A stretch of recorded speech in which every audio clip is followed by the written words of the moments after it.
దేవుడు ఖచ్చితంగా మన ప్రతి ప్రయత్నాన్ని, సాధనను దేవుడు విజయంగా మారుస్తాడు. ఈ జనవరి మాసంలోనే మరి కుటుంబాలను దేవుడు ఆశీర్వదించడం, ఒక మంచి ఉద్యోగంలో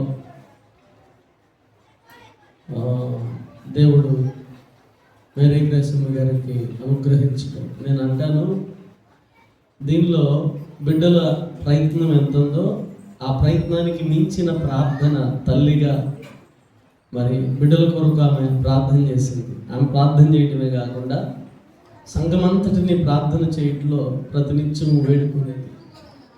ఆ ప్రార్థన మరి సాక్ష్యం చెప్పగా విన్నాం. రాజపాల్ చెప్తుంటే 900 ఉన్నప్పుడు ఉద్యోగం రాలేదంట, 400 ఉన్నప్పుడు 40 ఉన్న ప్రభు సన్నిధిలో ఉంటే నీ కొరకే దేవుడు మార్గాలను సరళం చేస్తాడు. నీ కొరకే దేవుడు పోస్టులను క్రియేట్ చేస్తాడు. బైబిల్లో అలా చేశాడు. దేవునికి స్తోత్రం. చాలా శుభ పరిణామం. ఇలా సంఘంలో ప్రతి యవ్వనస్తుడు ఏదో ఒక స్థాయిలో ప్రభు నిలబెట్టును గాక. రేపు ఇద్దరు వెళ్తున్నారు అనుకోండి, ఇక్కడ నుంచి రేపు ఇద్దరు వెళ్తున్నారు ఉద్యోగానికి, హైదరాబాద్ సాఫ్ట్వేర్కి.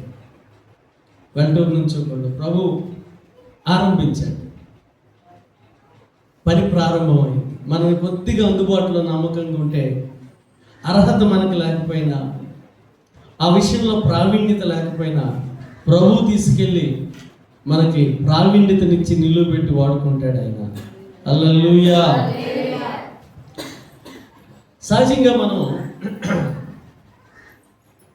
ఒక పేరు చెప్పగానే ఇంకో పేరు గుర్తొస్తుంది. అది స్నేహంలో కానీ కుటుంబాల్లో కానీ ఆ పేర్లు అలా గుర్తొస్తాయి. ఉదాహరణకి మీకు లోకల్ అర్థం అవడానికి చెప్తాను. రాముడు అనగానే వెంటనే లక్ష్మణుడు, రామ లక్ష్మణుడు అంటారు. ఆ కోణంలో చెప్పండి. రాముడు అనగానే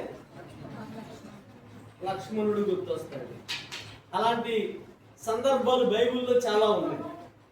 మీకు ఉదాహరణకి అర్థం అవడానికి చెప్తాను. దేవునికి స్తోత్రం కలుగును గాక. మోషే అనగానే వెంటనే ఎవరున్నారు వెనక? అహరోను, రైట్, యెహోషువ. అలాగే ఇంకా మీకు తెలిసిన అలాంటి కొన్ని పేర్లు చెప్పండి బైబిల్లో. ఏలియా అనగానే వెంటనే ఎలీషా. తర్వాత అన్ని వీళ్ళే చెప్తున్నారు, మీరేం చెప్తారు?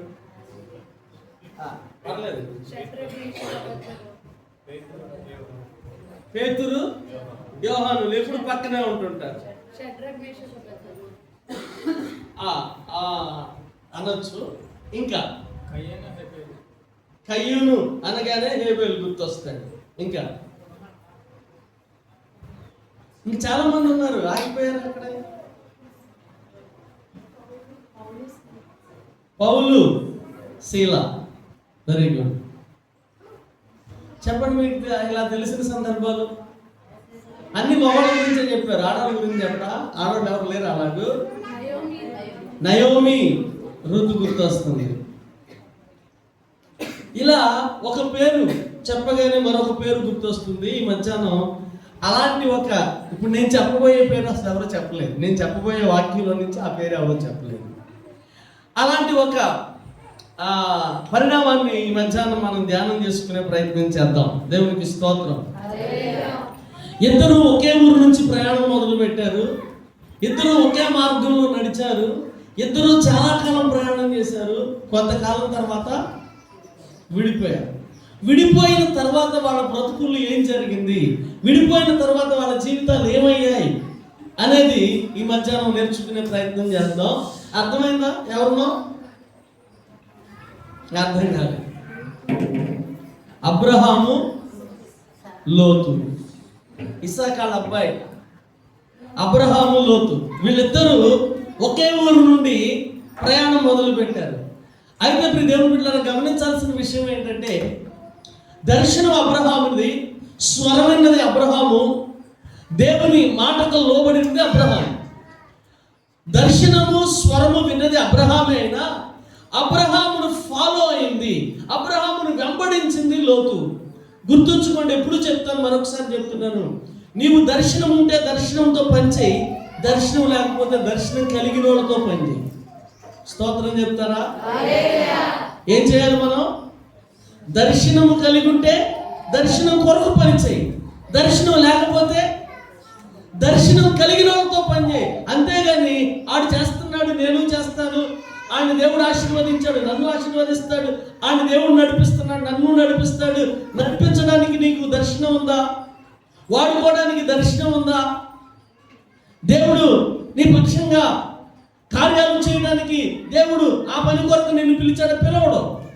ఆడెవడో ఆశీర్వదించబడ్డాడని, దీవించబడ్డాడని, హెచ్చించబడ్డాడని మనం కూడా చేతులు కాల్చుకునే ప్రయత్నం చేస్తున్నాం. చెయ్యొద్దు. ప్రభువు నీకు స్వరం వినిపింప చేస్తే కళ్ళు మూసుకొని వెళ్ళిపో, దేవుడు నీకు తోడై ఉంటాడు. లేదా ఎవరు ఆ స్వరం విన్నారో, దర్శనం కలిగారో, ఆ దర్శనం కలిగిన వాళ్ళతో నువ్వు పనిచేయి. దేవునికి స్తోత్రం. విశ్వాసులారా జాగ్రత్తగా వినండి. నీవు వెంబడించే సేవకుడు దర్శనం కలిగిన సేవకుడేనా? నీవు వెంబడించిన సేవకుడు దేవుని చేత పిలువబడిన వాడేనా? నీవు వెళుతున్న మందిరం ఆత్మ సంబంధమైన మందిరమేనా? ఆ విషయం నీకు తెలుసా? ఎవరన్నా చెప్తే విన్నావా? ఆ విషయం నీకు తెలుసా? లేకపోతే ఎక్కడన్నా చూసి నమ్ముతున్నావా? దేవుని బిడ్డలారా గమనించండి. అలా మనం ఏం చేస్తామంటే ఎవరో ఏదో చెప్పారని పొలవమని అక్కడికి వెళ్ళిపోతాం. నిజంగా అదే నిజమైతే దేవుని బిడ్డలారా, మన భారతదేశంలో 150 కోట్ల మంది జనాభా ఉన్నారు. ఒక్క దేవునికి స్తోత్రం. ఒక ప్రదేశంలో ఒక కార్యం జరిగి ఆ కార్యాలు జరుగుతూ ఉంటే కోట్ల మంది వచ్చేస్తారండి. అక్కడ జరగవు, పబ్లిసిటీ ఉంటుంది. అక్కడ పని ఉండదు, పబ్లిసిటీ ఉంటుంది. ఆ పబ్లిసిటీ నమ్మి మనం కూడా పొలవమని వెళ్ళిపోతాం. జరిగేదే ఉండదు. ఆ రోజు సమయం వృధా, ఆ రోజు డబ్బులు వృధా, ఆ రోజు కూలి వృధా. గమనించుకోండి. కనుక దర్శనం కలిగిన ఉండు, కలిగిన వాళ్ళతో అన్న పని చేయి. ఇక్కడ దర్శనం ఎవరిది? అబ్రహాము. అబ్రహాము దర్శనం కలిగి, స్తోత్రం, హల్లెలూయా.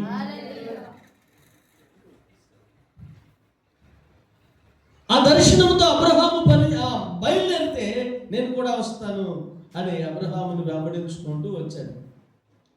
ప్రయాణం అంతటిలో తోడుకున్నారు. ఇద్దరూ కలిసి దేవుడిచ్చిన విజయాలను అనుభవించారు. ఒకరికొకరు సహాయం చేసుకుంటూ ఆత్మీయ ప్రయాణాన్ని కొనసాగించి కొంత దూరం వెళ్ళిన తర్వాత విడిపోవాల్సిన పరిస్థితి వచ్చింది. గుర్తుంచుకోండి, దర్శనం కలిగినోడితో నువ్వు విడిపోతే ప్రమాదం నీకే. మోషేని దేవుడు పిలిచాడు కదా, మోషే నువ్వు వెళ్ళి వాళ్ళందరూ నడిపించన్నాడు కదా. మోషే వెళ్ళి ఐగుప్తు రాజుతో యుద్ధం చేసి దేవుని బిడ్డలారా తన ప్రజలను విడిపించుకొని వచ్చి ఎర్ర సముద్రాన్ని చీల్చాడో, మన్నానే కురిపిస్తున్నాడో, ఏదో దేవునితో స్నేహితుడు మాట్లాడినట్లు మాట్లాడుతూ దేవుని బిడ్డలారా తన ప్రజలకు కావలసినవన్నీ సమకూరిస్తే కొన్ని రోజుల తర్వాత మోషేకి వ్యతిరేకంగా కొందరు లేచారండి. కోరాహు, దాతాను, అభిరామ్ అని కొందరు లేచి వాళ్ళు ఏమన్నారో తెలుసా? మోషేతోనన్నా దేవుడు మాట్లాడేది మాతో మాట్లాడా? మోషేనేనా ఐగుప్తు నుంచి బయటకు వచ్చింది, మేము రాలేదా? దేవుని కాపుదల మోషేకే ఉందా, మాకు లేదా? దేవుని స్వరం ఆయనకే వినబడిద్దా, మాకు వినబడదా? ఆయన నడిపిస్తేనే జనాలు నడుస్తారా, మేము నడిపిస్తే నడవరా అని కొందరు లేచి, ఇదిగో ఆయనకు తోడై ఉన్న దేవుడు మనకి కూడా తోడై ఉన్నాడు, ఆయనను నడిపిస్తున్న దేవుడు మనల్ని కూడా నడిపిస్తున్నాడు, ఆయన ముందర ఉన్న దేవుడు మన ముందర కూడా ఉన్నాడు. కనుక ఇక నుంచి వాళ్ళ మాట, ఇక నుంచి వాళ్ళు చెప్పినట్లుగా మనం వెళ్ళాల్సిన అవసరం లేదు. మనం కూడా నాయకులమే, మనం కూడా సపరేట్ సంఘం కడదాం, మనం కూడా సపరేట్ గుంపులు కడదాం, మనం కూడా ప్రత్యేకించబడి నడుదాం అన్నాడు. అందుకనే అక్కడి నుంచి ఇక్కడి వరకు ఇలాంటి ప్రజలు ఉంటానే ఉన్నారు. అద్భుతాలు ఎన్ని చూశారండి, ఆశ్చర్యకార్యాలు ఎన్ని చూశారండి. దేవుడి ఆ తెగుళ్ళు మోషే ద్వారా జరిగించిన కార్యాలు ఇన్ని చూసి కూడా ఒకడు లేచి నిలబడగానే 250 మంది ఆడి పక్కకి వెళ్ళిపోయాడు, పక్షానికి వెళ్ళిపోయాడు. మోషే వచ్చి, ప్రభువా నువ్వే కదా పిలిచావు, నువ్వే కదా రమ్మన్నావు, నువ్వు రమ్మంటేనే వచ్చాను కదా, ఏంటి ఇది ఏంటో నాకు అర్థం కావట్లేదు, ఏం చేయాలి? దేవునికి స్తోత్రం కలుగును గాక. హల్లెలూయా, హల్లెలూయా. ఈ రోజున ప్రజలు కూడా ఎలా అయిపోయారంటే, దర్శనం కలిగిన వాడు, ఇంకో మాట చెప్తా, దర్శనం కలిగిన వాడు కొంచెం రోషంగానే ఉంటాడు. ప్రజల భజన ఉండదు, దేవుని భజనే ఉంటుంది. దేవునికి స్తోత్రం. గమనించాల్సింది, ప్రజల ఎదుట ప్రజలను సరైన మార్గంలో నిలవబెట్టడానికి ప్రజలను గద్దిస్తాడు. దేవుని దగ్గరికి వెళ్ళి ఆ ప్రజల పక్షాన్ని వ్యాజ్యమాడుతుంటాడు, ఆ ప్రజల క్షేమం కొరకు దేవునితో పోరాడుతుంటాడు. అది దర్శనం కలిగినాడు. దర్శనం లేనివాడు ఏం చేస్తాడు? ప్రజల ముందుకు వచ్చి ప్రజల భజన చేస్తాడు, దేవుని దగ్గరికి వెళ్ళి పోతుంటాడు. ప్రార్థన ఉండదు, బతుకులో ఏముండదు. ప్రజల ముందు మాత్రం, అమ్మో నేను మీకోసం ఎంత శ్రమ పడుతున్నాను, అమ్మో నీ కోసం నేను ఎంత ప్రయాసపడుతున్నాను, ఈ సోని మాటలు ఉంటాయి. కానీ దర్శనం కలిగిన వాడు, నాయకుడు, దేవుని చేత పిలువబడిన వాడు రోషంగానే ఉంటాడు. ఎప్పుడైతే 250 మంది వెళ్ళారో, నేను మీకోసం ఎంత చేస్తే, నేను కోసం కుటుంబాన్ని విడిచిపెడితే, నేను మీకోసం ఎంత చేస్తే మీరు అందరూ ఆడి పక్కకి వెళ్ళిపోతారా? అలా వెళ్ళేవాడు వెళ్ళండి, ఉండేవాళ్ళు ఉండండి. దేవునికి స్తోత్రం. హల్లెలూయా. ప్రభువా ఏమిటో ఈ సంగతి నాకు తెలియదు, నువ్వు చెప్పిందే నేను చేశా. నెరవేర్చింది. 250 మంది లోపలికి వెళ్ళారు, సజీవ సమాధి. హల్లెలూయా. దర్శనం కలిగిన వాళ్ళతో పెట్టుకోవద్దు, దర్శనం కలిగిన వాళ్ళతో ఉండాలి తప్ప విడిపోకూడదు. గమనించండి, ఆదికాండం 18వ అధ్యాయం 1, 2, 5 వచనాలు చదువుతాం. మరియు మామ్రే దగ్గరనున్న సింధూర వనములో అబ్రహాము ఎండవేళ గుడారపు ద్వారమందు కూర్చుని ఉన్నప్పుడు యెహోవా అతనికి కనబడెను.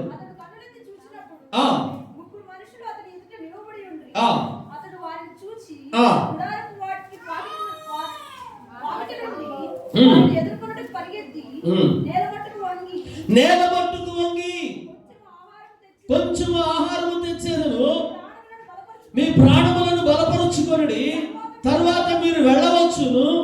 ఇందు నిమిత్తము కదా మీ దాసుని యొద్దకు వచ్చితిరనెను.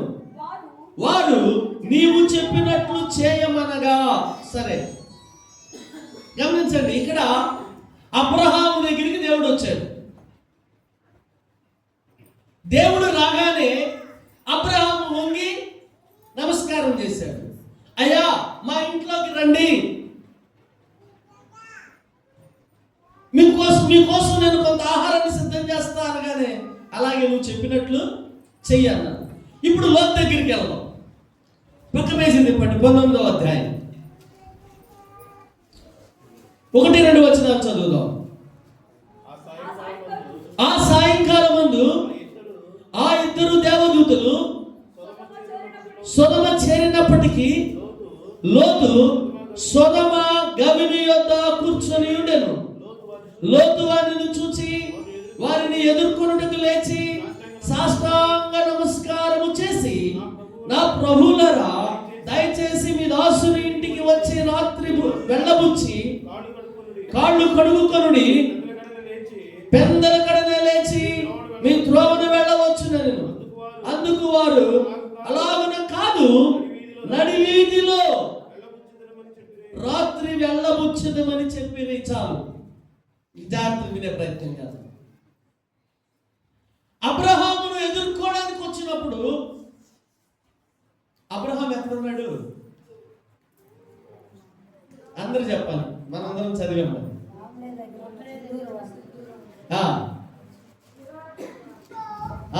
చెప్పండి, ఇంకా మధ్యలో ఆగిపోయారు. సింధు వృక్షం దగ్గర ఆగొద్దు. గుడారపు ద్వారం దగ్గర ఉన్నాడంట. దేవునికి స్తోత్రం. ఏ సమయం అది అంటే మధ్యాహ్న సమయం కదా. మధ్యాహ్న సమయంలో అబ్రహాము ఎక్కడున్నాడు? గుడారంలో ఉన్నాడు. గుడారంలో ఉండి ఏం చేస్తున్నాడు? స్తోత్రం చెప్పండి. గుడారంలో ఉండి ఏం చేస్తున్నాడు అబ్రహాము? చెప్పాలి. ఎదురు చూస్తున్నాడంట. గట్టిగా స్తోత్రం చెప్పండి. గుడారములో ఉండి ఎదురు చూస్తున్నాడు. దేవుని బిడ్డ, ఎవరు గుడారములో ఉండి ఎదురు చూస్తారో వారి దగ్గరికి యేసయ్య వస్తాడు. ఎవరు గుడారములో ఉండి అంటే గుడారములో ఉండి ఎదురు చూడటము అనగా దేవుని బిడ్డలారా, నీ గృహంలో నువ్వు ఉండి ఎదురు చూడటం అనగా ప్రార్థన చేయడం. దేవుని సన్నిధిలో ప్రార్థన చేసే గుడారాలు కావాలి యేసయ్యకి. అబ్రహాము నుండి విడిపోయిన తర్వాత లోతు వేరొక ప్రాంతానికి వెళ్ళిపోయాడు. ఇప్పుడు ఈ ప్రాంతంలో అబ్రహాము ఉన్నాడు. దర్శనం కలిగిన వాడేమో, వాగ్దానాన్ని నమ్మిన వాడేమో, దేవుని స్వరాన్ని విన్నవాడేమో. మధ్యాహ్నం వేళ సహజంగా అందరూ ఏం చేస్తారు? ఒక ముద్ద తిని కాస్త రెస్ట్ తీసుకుంటారు, లేకపోతే నిద్రపోతారు. కానీ అబ్రహాము ఏం చేస్తున్నాడు? ఎదురు చూస్తున్నాడు దేవుని కోసం. దేవునికి స్తోత్రం. ఈ మధ్యాహ్నం దేవుని వాక్యాన్ని వింటున్న సంఘమా, దేవుని ప్రణాళిక నీ జీవితంలో నెరవేర్చబడాలి అంటే నువ్వు ఉండాల్సిన స్థలము మొదట నీ గుడారం. నీ గృహంలో నువ్వు ఉండాలి. నీ గృహంలో ప్రార్థన ఉండాలి. నీ గృహంలో దేవుని కొరకు ఎదురు చూపు ఉండాలి. దేవుడు ఎప్పుడు వస్తాడా? వాగ్దానం ఎప్పుడు నెరవేరుస్తాడా? దేవుడు మా గృహానికి ఎప్పుడు వస్తాడా? మా గృహంలో ఎప్పుడు కాలు పెడతాడా అని ఎదురు చూపు నీ గృహంలో ఉండాలి. మధ్యాహ్నం వేళ మనం ఏం చేస్తాం? అన్నం తిని పోతే నిద్రపోతాం, లేదా టీవీ పెట్టుకుంటాం, లేదా పక్కింటికి వెళ్ళి పనే ఉండదు కదా అరుగుల మీద కూర్చుంటాం. వాగ్దానం ఏమో నెరవేర్చబడాలి, ఆశీర్వాదం ఏమో రావాలి, దేవుడేమో హెచ్చించాలి.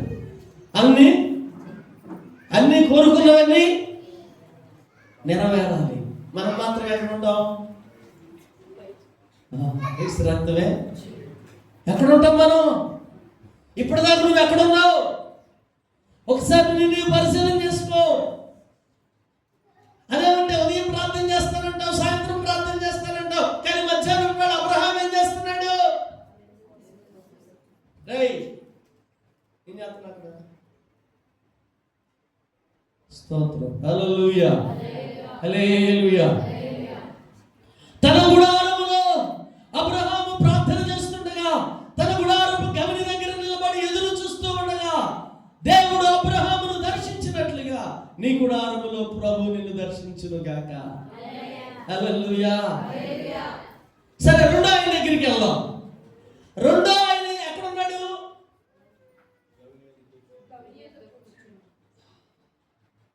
బజార్లో ఉన్నాడు పెద్ద మనిషి.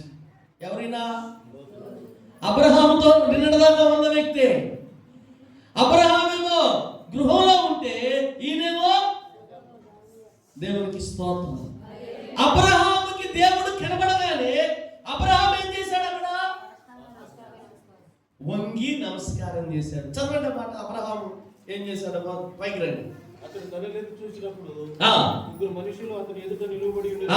అతడు వారిని చూసి గుడారపు వాకిట నుండి వారిని ఎదుర్కొన్నట్టుకు పరిగెత్తుకుని నేల మట్టుకు వంగి. లోతు ఏం చేస్తున్నాడు చూడండి. లోతు వారిని చూసి వారిని ఎదుర్కొన్నట్టుకు లేచి సాష్టాంగ నమస్కారం చేసి. చాలు. వ్యత్యాసం గమనించారా?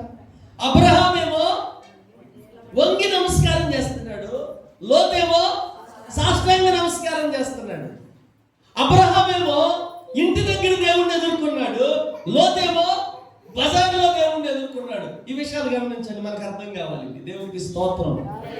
అసలు ఎక్కువ ఎవరు రెస్పెక్ట్ ఇచ్చారు దేవునికి? సరిగా చూడండి. అబ్రహాము వంగి నమస్కారం చేశాడు, లోతేమో నేల మీద సాష్టాంగ నమస్కారం చేశాడు. హల్లెలూయా. ఎవరు దేవునికి ఎక్కువ గౌరవించారు? ఎవరు దేవుణ్ణి అధికంగా ప్రేమిస్తున్నారు? దాన్ని బట్టి మన వ్యక్తి అంతా బజార్లోనే ఉంటది. మందిరంలో ఉండదు. మన భక్తి అంతా ఇంట్లో ఉండదు. ఎక్కడ కనపడింది? దేవునికి స్తోత్రం కలుగుతుంది. హల్లెలూయా, హల్లెలూయా. బజార్లో భక్తి చూపించుకునే రకాలు, ప్రజల ఎదుట ఆత్మీయతను చూపించుకోవడానికి ప్రాకులాడే రకాలు. దేవుని బిడ్డ, నీకేం పని బజార్లో? నువ్వెందుకు వెళ్తున్నావు అరుగుల మీదకి? ఏం అవసరం ఉంది? ఏం పని ఉంది అక్కడ నీకు? ఏం పని లేదు.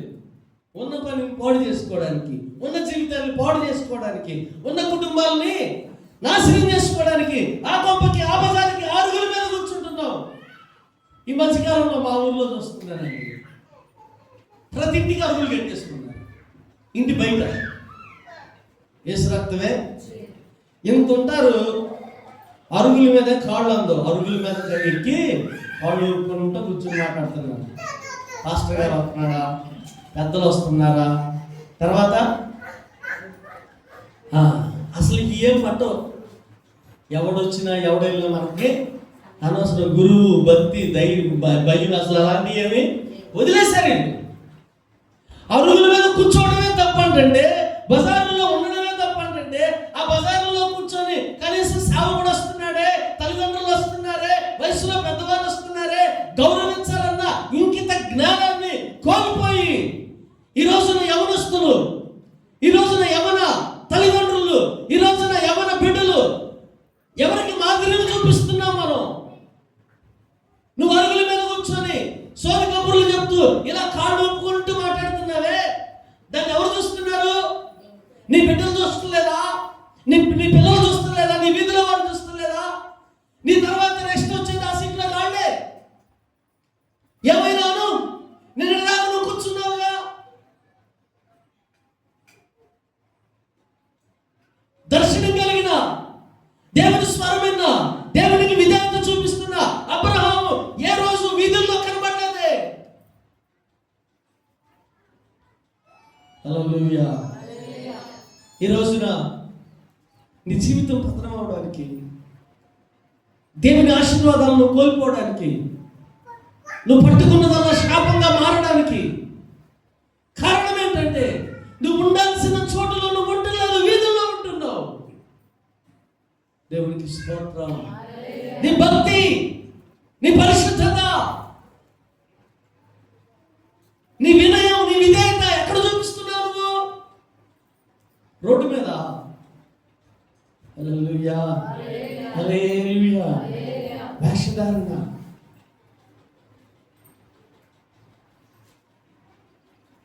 అబ్రహాము వంగి నమస్కారం చేశాడంటే అబ్రహాము జీవన విధానమే అది. దేవునికి స్తోత్రం. హల్లెలూయా, హల్లెలూయా. ఇప్పుడు అబ్రహాం అంటాడు, అయ్యా మా ఇంటి దాకా మీరు వచ్చారు కదా, కాస్త ఎంగిలిపడి వెళ్ళండి, ఎండవేళ వచ్చారు, అన్నం పెడతాను, అసలు అందుకే మీరు వచ్చినట్టు ఉన్నారులే, రండి ఆహారం పెడతామంటే వాళ్ళు ఏమన్నారు తెలుసా? ఏమన్నారు? నువ్వు చెప్పినట్టే చెయ్యన్నారు. కానీ లోతు కూడా అడుగుతాడు చూడండి, అయ్యా అర్ధరాత్రి వచ్చిన మా ఇంటికి రండి అంటే ఏమంటున్నారు? అబ్రహాము దగ్గర నుండి వచ్చిన దేవుడే అబ్రహామును మొదటగా దర్శించిన తర్వాత లోతు దగ్గరికి వచ్చారు వీళ్ళు. మీ ఇంటికి రావు, ఎక్కడ పడుకుంటాం? నడి వీధిలో పడుకుంటాం. ఎందుకనేసి మీ ఇంటికి రానంటున్నాడు? అననుకూల సమయంలో రోడ్డు మీద పడుకోవడానికి ఇష్టపడుతున్నారు తప్ప దేవుడు నీ గృహానికి రావడానికి ఇష్టపడట్లేదు తల్లి. కారణం ఏంటో చెప్పరా? నీ గృహంలో ఉండవలసిన నువ్వు రోడ్ల మీద ఉంటే యేసయ్య నీ గృహంలోకి ఎందుకు వస్తాడు? దేవుని సన్నిధిని నీ గృహంలో నువ్వు ఎదురు చూడాల్సిన నువ్వు రోడ్ల మీద ఉంటే ప్రభు నీ గృహంలోకి ఎందుకు వస్తాడు? స్తోత్రం. హల్లెలూయా, హల్లెలూయా. నీ గృహాన్ని దాటిపోతున్నాడు ఆయన, నీ గృహాన్ని వదిలి వెళ్ళిపోతున్నాడు ఆయన. నీ గృహంలోనికి రమ్మన్నా దేవుని బిడ్డలారా రావడానికి ఆయన ఇష్టపడలేదు. లోతు భక్తుడు కాదా? లోతు ఆయన ఆరాధన చేయలేదా? లోతు ఆయన గుర్తుపట్టలేదా? అన్నీ ఉన్నాయి. ఈ మధ్యాహ్నం 2026 మొదటి మాసం అయిపోతుంది. ఒకసారి గుర్తు చేసుకో ప్రియ సంఘమా, విశ్వాసి దేవుని బిడ్డ, యేసయ్య నీ గృహానికి రాకపోవడానికి కారణం ఏంటంటే మీద తిరుగుతున్నావు? రోడ్ల మీద తిరిగితే నీ స్నేహితులు ఎవరై ఉంటారు? బజారోళ్ళు అయి ఉంటారు కదా, రోడ్ల మీద తిరిగే వాళ్ళు అయి ఉంటారు కదా. గమనియందు తీర్పు తీర్చడానికి నిలబడ్డాడంట, తీర్పును చెప్పడానికి నిలబడ్డాడంట. అసలు లోకస్తులతో నీకేం పనంటే? లోకస్తులకు తీర్పు తీర్చడానికి వెళ్ళాడు ఈయన.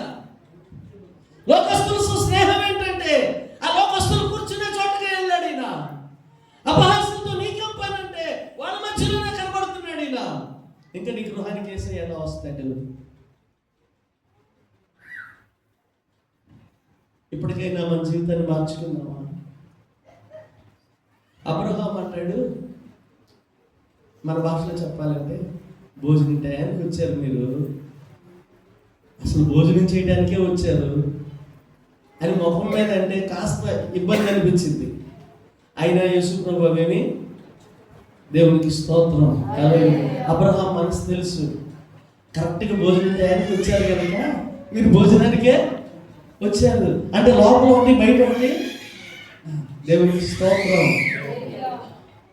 లోపలే ఉందో బయట అదే మాట్లాడుతున్నాడు, బయట ఏం చేస్తున్నాడో లోపల అదే ఉంది.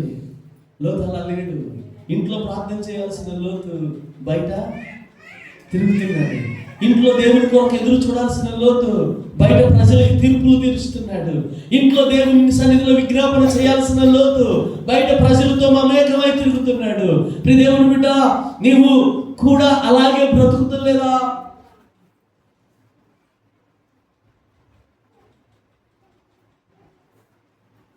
సరే, అది లోతు సంగతి కదా, అబ్రహాం సంగతి కదా, మేము ఆడవాళ్ళం కదా అనుకుంటే వాళ్ళ గురించి కూడా అక్కడే ఉంది. చూడండి 10వ వచనంలో 33:10 కాదు 18:10 18:10 ఆదికాండం. అప్పుడు నీ భార్య అయిన శారాకు అక్కడి నుంచి చదువు.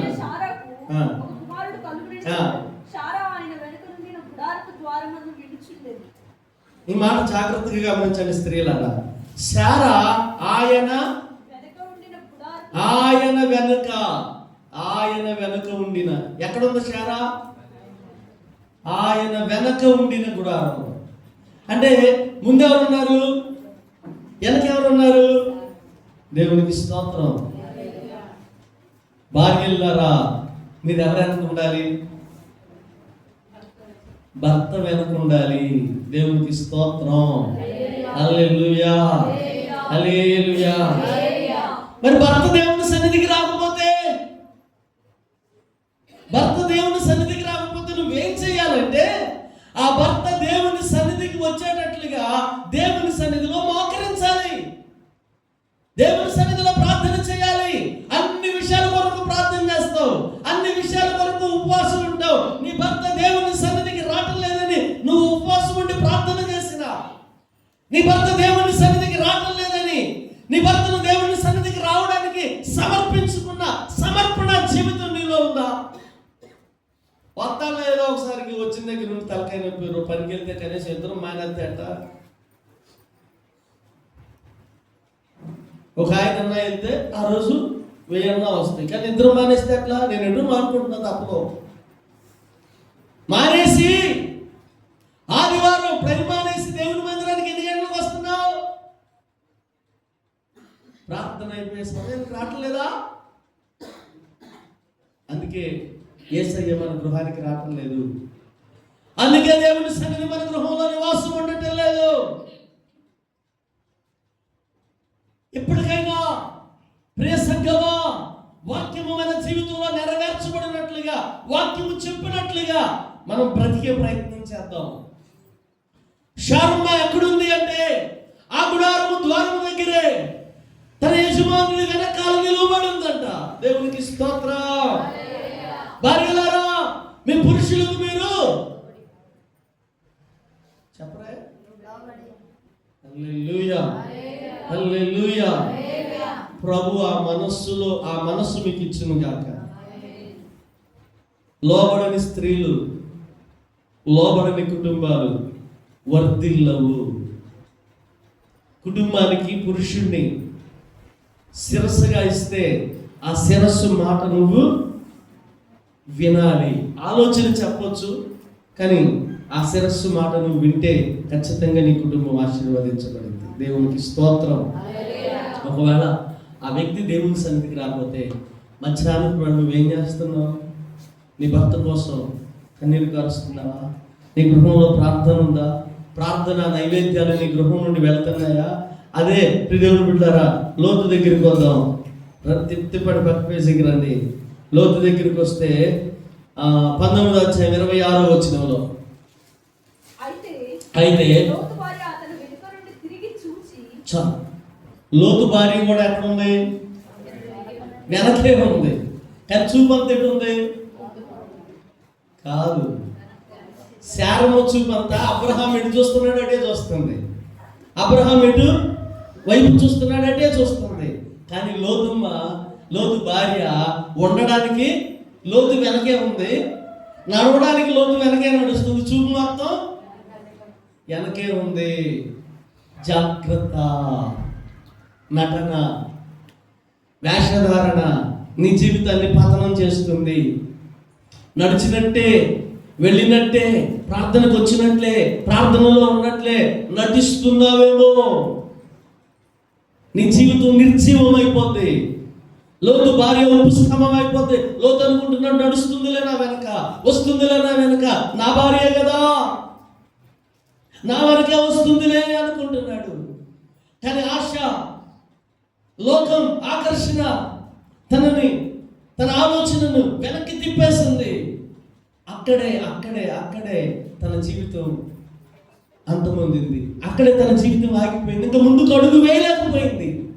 నిర్జీవం అయిపోయింది తన బ్రతుకంతా. దేవునికి స్తోత్రం. హల్లెలూయా. సంఘం అనగా మనం ఎవరి భార్యలో? వధువు సంఘం అని మనకు పేరు ఉంది. మన యజమానుడు యేసు అయితే ఆ యేసుకు మనం వధువు. మనలో లోకాకర్షణ ఉంటే, మనం వెనక్కి తిరిగి చూస్తే, ముందుకు చూడకుండా, వాక్యాన్ని చూడకుండా, ఆ ముందున్న యేసయ్యను చూడకుండా, వెనకున్న అపవాదిని చూస్తే, వెనకున్న లోకాన్ని చూస్తే నీ జీవితం కూడా అక్కడే ఆగిపోద్ది. నిర్జీవంగా మార్చబడతావు. ఇక నీ బ్రతుకులో ముందుకు అడుగు వేయడానికి అవకాశమే లేకుండా పోతుంది. ఆలోచించండి. మధ్యాహ్నం లోతు, అబ్రహాము ఇద్దరు ఒకే చోటు నుండి ప్రయాణం ప్రారంభించారు. ఒకే మార్గంలో నడిచారు. విడిపోయిన తర్వాత అబ్రహాము వాగ్దానము నెరవేర్చబడింది. అబ్రహాము దేవుని వాగ్దానపు నెరవేర్పులో ఉన్నాడు. లోతు జీవితంలో పతనం ప్రారంభమైంది. మోయాబు అనే ఒక గొప్ప శాపాన్ని, వంశాన్ని భూమి మీదకి తీసుకొచ్చిన మహాపబృదుడు లోతయ్యాడు. ఈ రోజున దేవుని బిడ్డలారా, ఒక మాయని మచ్చగా ప్రపంచమంతా చూపించే కారణమయ్యాడు. సొంత కూతుళ్ళ చేతే ఆయన గర్భాన్ని పొందాడు అన్న ఒక అపవాదికి కారణం అవడానికి కారణం ఏంటి? గృహంలో ఉండి ప్రార్థన చేయాల్సిన లోతు వీధుల్లో ఉంటే నీ కుటుంబం అవమాన పాలవుతుంది. నీ జీవితంలో మాయలు మచ్చలు వస్తాయి. నీ బ్రతుకులో తీరని లోట్లు ఏర్పడతాయి. దేవునికి స్తోత్రం కలుగును గాక. చివరిగా నిర్గమాకాండం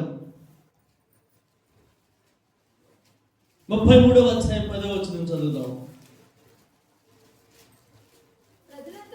ప్రజలందరూ ఆ మేఘస్తంభము ఆ గుడారపు ద్వారమున నిలుచుట చూచి లేచి ప్రతివాడును తన గుడారపు ద్వారమునందు నమస్కారము చేయుచుండిరి. దేవునికి స్తోత్రం. ఇక్కడ 2 గుడారాలు కనబడుతున్నాయి. ఒకటేమో దేవుని గుడారం, రెండోదేమో ప్రభువు నీకు ఇచ్చిన గృహం.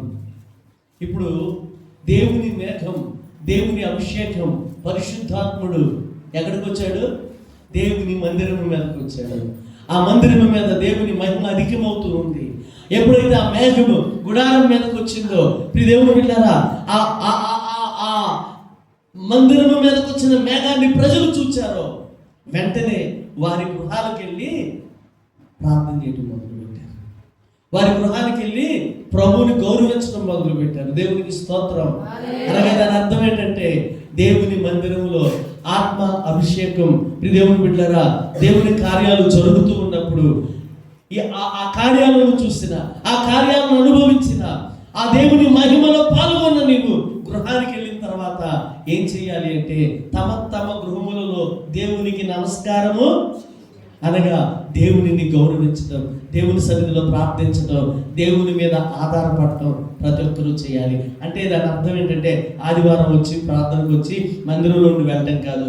మందిరం నుండి వెళ్ళిన తర్వాత నీ గుడారంలో నీవు దేవుని సన్నిధిలో ప్రార్థన చేసేవాడిగా దేవునికి కనబడితే ప్రభు నీ గృహానికి వస్తాడు. ప్రభు నీ గృహం దగ్గరికి వస్తే నువ్వు రమ్మనగానే నీ ఇంట్లోకి వస్తాడు. అదే బజార్లో కనబడితే ప్రభు నీ గృహానికి రాడు. దేవునికి స్తోత్రం. ఈ మధ్యన ఒక సేవకుడు ఏదో ఫంక్షన్కి పిలుస్తున్నారు, అందరిని పిలుస్తున్నారు కార్డులు ఇచ్చి. అయితే ఒక సేవకుడి దగ్గరికి వెళ్ళాడు, నాకు తెలిసిన వ్యక్తి. అయ్యా ఏమనుకోవద్దు, ఇదిగో మా ఇంట్లో ఫంక్షన్ రండి అని కార్డు ఇచ్చాడు. రథం సెంటర్లో కార్డు చూసి, నువ్వు బజార్లో కనబడితే కార్డు ఇస్తే నేను వస్తానా అన్నాడు. కార్డు ఎక్కడ ఇవ్వాలి?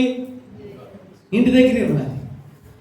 అది గౌరవం, అది మర్యాద, అది ఆ వ్యక్తి పట్ల నీకున్న ప్రేమ. దేవునికి స్తోత్రం. హల్లెలూయా, హల్లెలూయా. గట్టిగా చెప్పాడు, బజార్లో ఇస్తే నేను వస్తానా? నేను రాను. క్షమించండి అయ్యా, ఇంటికి వద్దాం అనుకున్నాను, సమయము కుదరలేదు. ప్రజలకు నీ గృహానికి రావడానికి సమయం కుదరకపోవచ్చు, కానీ యేసయ్య నీ గృహానికి రావడానికే ఇష్టపడుతున్నాడు. ఆయన నీ గృహానికి వచ్చినప్పుడు నువ్వు ఎక్కడున్నావు? గృహంలో ఉంటే నీ ఇంట్లోకి వస్తాడు, వీధుల్లో ఉంటే నువ్వు రమ్మన్నా రాడు ఆయన. దేవునికి స్తోత్రం కలిగిన గాక.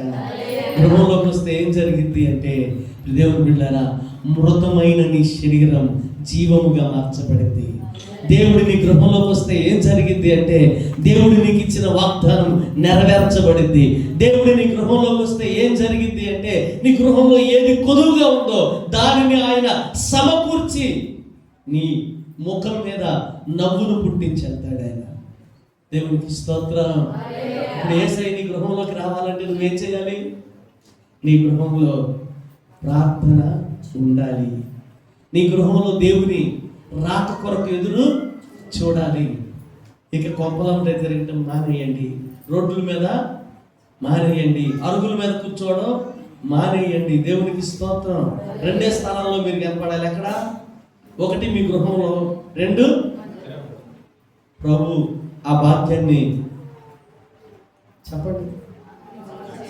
ఆమేన్, హల్లెలూయా. మనందరికీ ఇచ్చును గాక. ఫెయిత్ టెంపుల్లో ప్రతి విశ్వాసికి ఇచ్చును గాక. హల్లెలూయా. అయితే గృహంలో కూర్చొని ఏం చేయాలి? దేవుని కొరకు ఎదురు చూడాలి, ప్రార్థన చేయాలి. మళ్ళీ గృహంలో కూర్చోమన్నాడు పాస్టర్ గారు, రోడ్ల మీద తిరగకూడదని, మంచం మీద పొరలొద్దు, టీవీలు పెట్టుకొని చూడొద్దు. నిన్న ఒక సహోదరి సాక్ష్యం చెబుతుంది. కొత్తగా ఒక ఇంట్లోకి వెళ్ళారు. వాళ్ళు ఏదో భక్తి పనులను వెళ్ళారంట. వెళ్ళిన దగ్గర నుండి ఎప్పుడు చూసినా ఆ ఇంటి వానరమ్మ ఫోన్లోనే ఉంటున్నారు. అసలు ఎలా అంటే అర్ధరాత్రి 11:30కి మోటార్ వేద్దామని కిందకి వెళ్తే ఫోన్ మాట్లాడుతుందంట. సరే ఏదో కరెంటు బిల్లు వచ్చింది, కరెంటు బిల్లు ఇవ్వడానికి పైకి వచ్చిందంట. ఫోన్ మాట్లాడుకుంటానే వచ్చి కరెంటు బిల్లు వచ్చింది. అంటే ఎప్పుడు చూసినా ఫోను. ఆ సహోదరు అంటే లేదు, ఆత్మీయులని ప్రార్థన సహవాసం ఉంటుందని, ప్రార్థన చేసే తోడు ఉంటుందని గృహంలోకి వస్తే ఏమెప్పుడు అనవసరంగా వచ్చామే. నీ గృహంలో ఉంటే ఫోన్లో మాట్లాడమని కాదు, టీవీలు చూడమని కాదు, మంచం మీద దొరలమని కాదు. నీకు సమయం ఉన్నప్పుడల్లా దేవుని సన్నిధిలో ప్రార్థన చేయడం మొదలుపెట్టు. దేవునికి స్తోత్రం కలుగును గాక. హల్లెలూయా, హల్లెలూయా. నాకు తెలిసిన ఒక సహోదరి భర్త విపరీతమైన అప్పులు చేసి అప్పులను కట్టలేక అప్పులోళ్ళు గృహం మీద పడుతుంటే వెళ్ళిపోయాడు. 3 నెలల దాకా వెళ్ళిపోయాడు, బయటికి లేడు. ఆ భార్య భర్త కొరకు ప్రార్థన చేయడం ప్రారంభించింది, కన్నీరు పెడుచడం ప్రారంభించింది, అనవసరమైన ప్రయత్నాలన్నీ మానేసింది. ప్రభా నీవే ఏదైనా పలుమార్లు ఇలాగే జరిగింది, ఇదే చివరిసారి ఏదైనా నువ్వే కార్యం జరిగించాలని దేవుని సన్నిధిలో ప్రార్థన చేసింది, కన్నీరు కార్చింది, ఉపవాసం ఉంది. అద్భుతం ఏంటి అంటే దేవుని బిడ్డలారా, బయట వార్తలు అబ్బో కేసులు పెట్టేశారు, దొరికితే ఎత్తుకెళ్ళిపోతారు, ఇక బ్రతకనీరు, ఇలాంటి అనేక విషయాలు వినబడుతూ ఉండగా 3 నెలలు తన భార్య తన కొరకు ప్రార్థన చేసింది. దేవుడు అద్భుతంగా ఒక్క కేసు ఆ రోడ్డు మీద లేకుండా, ఈ రోజు ఒక్కడు కూడా ఇంటికి రాకుండా తన ఇంటికి వచ్చి తన తప్పును తాను తెలుసుకొని పశ్చాత్తాపడుతూ ఈరోజు దేవుని సన్నిధిలో ఉన్నాడు. కారణం ఏంటంటే అబీగయీలు లాగా తన భార్య తన భర్త కోసం చేసిన ప్రార్థన, కన్నీరు. సమయం ఉన్నప్పుడల్లా అన్నం తినలేక, అన్నం సహించక, ఏంటి నా పిల్లలు యవనస్తులైపోయారు, బయట సమాజంలో తిరుగుతున్నారు, మీ నాన్న ఇలా అని తెలిస్తే తల ఎత్తుకోలేని పరిస్థితి, ఏంటయ్యా నా బిడ్డల పరిస్థితి, ఎప్పుడు ఈడింతే ఉంటాడని నన్ను ఇలా అవమానిస్తుంటే నేను ఎలా బ్రతకాలో అర్థం కాలేదు. దేవుని సన్నిధిలో ఏడిస్తే ప్రభు మొత్తాన్ని చక్కబెట్టేశాడు ఆయన. ఈ మధ్యాహ్నం ప్రియ దేవుని బిడ్డ, నువ్వు కూడా రోడ్డులో కనబడటం మానేసి దేవుని సన్నిధిలో నీ గృహంలో ప్రార్థన చేస్తే ప్రభు నీ గృహాన్ని వెతుక్కుంటూ వస్తాడు. ప్రభు నీ గృహాన్ని దర్శిస్తే నీ గృహంలో కొదువై ఉన్నవన్నీ ఆశీర్వాదంగా సమృద్ధిగా మార్చబడతాయి. ప్రభు ఆ వాక్యం నీకు కలుగు చేయనుగాక. ప్రార్థన చేసుకున్న పరిశుద్ధుడా మీకు వందనాలు. ఈ మధ్యాహ్నం వేళ నీ వాక్యం ఏమన్నావు ప్రభా, అబ్రహాము లోతు అయ్యా, ఒకరేమో రోడ్డు మీద ఉన్నారు, ఒకరేమో గృహంలో ఉన్నారు, ఒకరేమో రోడ్డు మీద అయ్యా ఇదిగో ప్రభా లోతుకు తీర్పులు తీరుస్తున్నాడు, ఒక ఆయనేమో గృహంలో ప్రార్థన చేసి నీ కొరకు ఎదురు చూస్తున్నాడు. అయ్యా ఒక ఆయనేమో అయ్యా ఇదిగో ప్రభా నీ వచ్చేవాళ్ళ ఆనందంతో వంగి నమస్కారం చేస్తే, ఒక ఆయనేమో ఇక ఇదే ఇంతకంటే భక్తి లేదన్నట్టుగా సాష్టాంగ నమస్కారం చేస్తున్నాడు. ఒక ఆయనేమో గృహానికి రమ్మంటే మీరు వెళ్ళారు, ఒక ఆయన గృహానికి రమ్మన్నా మీరు వెళ్ళలేదు. ఒక ఆయన వెనకే ఆయన భార్య నీవు ఎటు చూస్తున్నాడు అటే చూస్తుంది, ఒక ఆయన భార్య వెనకే ఉంది కానీ లోకం వైపు చూస్తుంది. ఒకరి కుటుంబంలో శాపం, ఒకరి కుటుంబంలో ఆశీర్వాదం, ఒకరి కుటుంబంలో తరముల దీవెన, ఒకరి కుటుంబంలో తరముల శాపం. ఈ మధ్యాహ్నం ఇక్కడ కొన్ని కుటుంబాలు ఉన్నాయి ప్రభా, మా కుటుంబాలు లోతు కుటుంబాల్లాగా ఉండినట్లుగా, అబ్రహాము కుటుంబాల్లాగా ఉండినట్లుగా మా గృహంలో కూడా ప్రార్థన చేసే ప్రార్థన ఆత్మచేత ఇక్కడున్న ప్రతి బిడ్డను నింపమని ప్రార్థన చేస్తుంది. సమయాన్ని వృధా చేసుకోకుండా నీ సన్నిధిలో ప్రార్థన చేసే మనస్సులను దయచేయండి దేవా. ఇప్పటికి రాని భర్తలు చాలా మంది ఉన్నారు, వారి కొరకు భార్యలుగా మందిరానికి వారు వస్తే వారి వెనక ఉండాల్సిన భార్యలు ఈ రోజున వారు ఎక్కడో ఉంటే వీరు దేవుని మందిరంలో ఉన్నారయ్యా. ఈ భార్యలు భర్తల కొరకు ప్రార్థన చేసే ప్రార్థన మనస్సును, ప్రార్థన అభిషేకాన్ని వారికి దయచేయండి.